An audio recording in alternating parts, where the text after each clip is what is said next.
from here, it's you can see how long the wings are, and they are. It's 42 feet of wing, which and it's a fairly thick wing. This is called a Clark Y wing, and you're probably wondering what that's all about. It's named after the designer, and basically you got to look at this as if you were thinking in terms of a boat, think of these as giant sails. Okay, I mean, it's like it's getting airborne in about 40 miles an hour, which is you typically like if you were going fast in a catamaran across the ocean.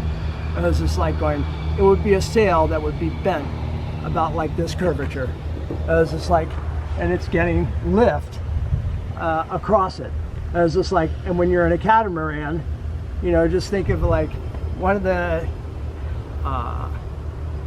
pontoons on each side of the catamaran, where one lifts out of the water is because it's the sail is getting lift, okay, by the way it's going through the wind. It was just like, and this is doing the exact same thing.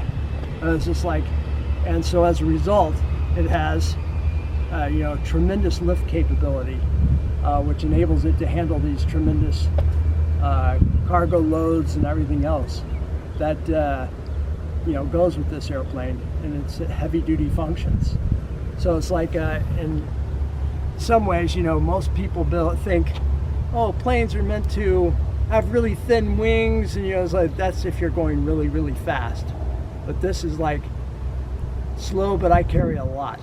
You know, so it's a different philosophy, and it's really a unique thing to see on airplanes today, because you know, this still does a very respectable cruise speed of about 110 to 115 miles an hour through the air, and you know, it'll do it with a fairly good economy, which is really amazing for this type of structure.